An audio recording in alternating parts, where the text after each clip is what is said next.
Hi hello friends, welcome to Vamshi home foods. ఎలా ఉన్నారు friends? మీరందరూ బాగున్నారా? మీరందరూ బాగుండాలని ఆ దేవుణ్ణి ప్రార్థిస్తూ నేను కూడా బాగానే ఉన్నాను. ఈ మధ్యకాలంలో వీడియోలు పెట్టడానికి కుదరలేదు ఫ్రెండ్స్, కొన్ని అనివార్య కారణాల వల్ల.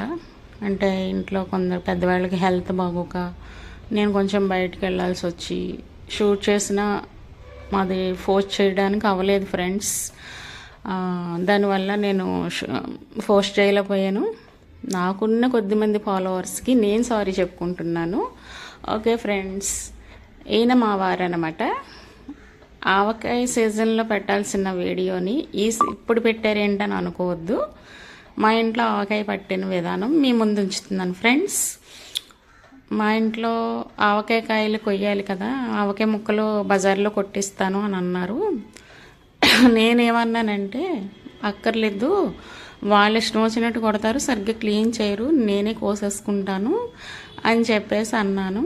మా ఇంట్లో మనీ అంది సార్తో కొయ్యించండి అని అన్నది. అంటే నేను ఎప్పుడు సార్ మామిడికాయలు కట్ట కొయ్యలేరు అని అన్నానని పట్టుదలగా ఆ రోజు కోసారండి. మా మ్యారేజ్ అయ్యి 20 yearsలో నేను ఎప్పుడు పచ్చడి పెట్టినా మామిడికాయలు కొయ్యలేదు ఆయన. ఆ రోజు అలా అన్నానని, కొయ్యలేరు సార్ అని అన్నానని ఆ రోజు కోసారు. చిన్న ముక్కల కింద నేను కట్ చేసుకున్నాను. మా ఇంట్లో ఆవకాయ పచ్చడి కలిపే విధానం మా నాన్నగారు కలిపేవారండి. ఇంకా వాళ్ళు మనం కొట్టు మీద సామాన్లు తెచ్చుకొని కలుపుతున్నాము ఈ రోజుల్లోని. అప్పుడైతే మా డాడీ మమ్మీ కూడా ఇద్దరు కారం అంటే మా డాడీకి కొంచెం వంటల గురించి బాగా తెలుసు అనమాట అండి. మా నాన్నగారు ఆవకాయ పచ్చడి పడితే దానికి అస్సలు పేరు పెట్టడానికి కూడా ఎవరో సరిపోయేవారు కాదు, అంత బాగా పట్టేవారు.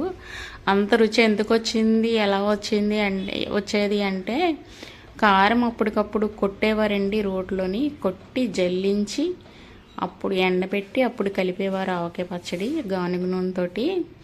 అసలు ఆవకాయ పచ్చడి ఇప్పుడు వరకు నేను ఎక్కడ తినలేదు కూడా. మా నాన్నగారి చేతితో పట్టిన ఆవకాయ పచ్చడి తింటే ఎన్ని సంవత్సరాలైనా ఆ రుచి నాకు చెక్కి చెదరలేదు. అది ఇప్పటి వరకు కూడా మా నాన్నగారు చనిపోయిన తర్వాత ఇప్పటి వరకు కూడా నా నాలుగుకి తగలలేదన్నమాట. అలాంటి రుచి చాలా స్పెషల్గా చేసేవారండి. అప్పట్లో నాకు తెలియలేదు వాల్యూ, మా డాడీ చేతి వంట ఎలా ఉండాలి నేర్చుకోవాలనేది. తర్వాత తెలిసిన ఆయన కనుమరుగైపోయారు అనమాట. మా డాడీ ఇలాగే కలిపేవారండి. ఇలా నేను కలిపినా కానీ ఆయన చేతి రుచి నాకు చాలా తక్కువగానే వచ్చిందని అనుకోవాలి. కాకపోతే మా బంధువులందరూ అంటారు,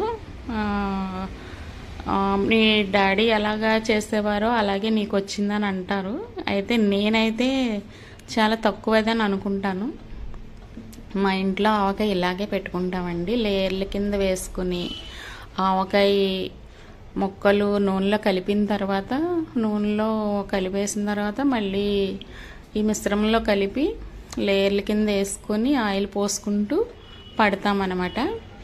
ఇప్పుడు ఏంటంటే అందరూ ఒక దాంట్లో వేసేసి శుభ్రంగా చేయి పెట్టేసి ఎలా పడితే అలా కలిపేసేసి పిసికేసేసి పట్టేస్తున్నారు. అది ఎంతకాలం ఉంటుందో నాకు తెలియదు, కానీ నేను ఎప్పుడు కూడా ఇలాగే పట్టానండి ఆవకాయ పచ్చడి.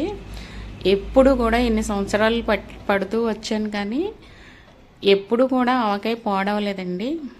అది 1 year అయినా సరే, 1.5 year అయినా సరే, 2 years అయినా సరే ముక్క మెత్తబడేది, కానీ ఆవకాయ పచ్చడి టేస్ట్ అయితే చెక్కు చెదిరేది కాదు. అంత బాగుంటుంది.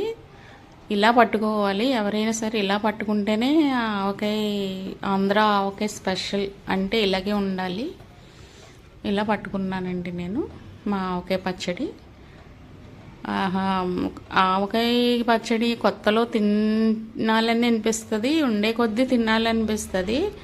వేరుశనగ నూనెతో పడతాను నేను. పప్పు నూనె ఇప్పుడు కొనాలంటే చాలా ఎక్కువైపోతుంది బడ్జెట్ అనేసి నేను ఎప్పుడు వేరుశనగ నూనె పట్టానండి. మా డాడీ ఏమో పప్పు నూనెతో పట్టేవారు. ఈ ఆవకాయ పచ్చడి నేను పట్టిన విధానం మీకు నచ్చిందా లేదా కామెంట్లో చెప్పండి ఫ్రెండ్స్. చాలా రోజుల తర్వాత వీడియో పోస్ట్ చేస్తున్నాను. అది ఆంధ్ర ఆవకాయ స్పెషల్తో మీ ముందుకు వచ్చాను. ఈ పచ్చడి మీకు నచ్చితే లైక్ చేయండి, షేర్ చేయండి, సబ్స్క్రైబ్ చేయండి friends. Okay friends, thank you for watching.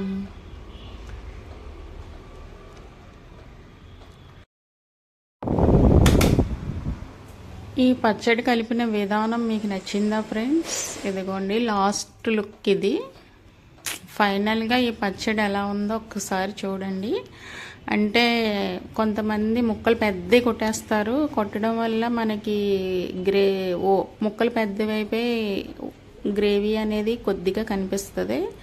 అలా కాకుండా ఆవకాయకి చిన్న ముక్కల కింద కట్ చేసుకొని సమపాళ్ళల్లో, అంటే ఇప్పుడు 4 కప్పుల ఆవకాయ ముక్కలు, మామిడికాయ ముక్కలు ఉంటే 1 కప్పు కారం, అందులో సగం కప్పు ఉప్పు, 1 కప్పు ఆవపిండి ఇలా వేసుకుంటే ఇదిగోండి ఈ విధంగా గ్రేవీ అనేది ఉంటుంది. కారం కూడా కరెక్ట్గా సరిపోతుంది. నేను వాడింది 3 మ్యాంగో కారం అండి. ఓకే ఫ్రెండ్స్, బాగుందా?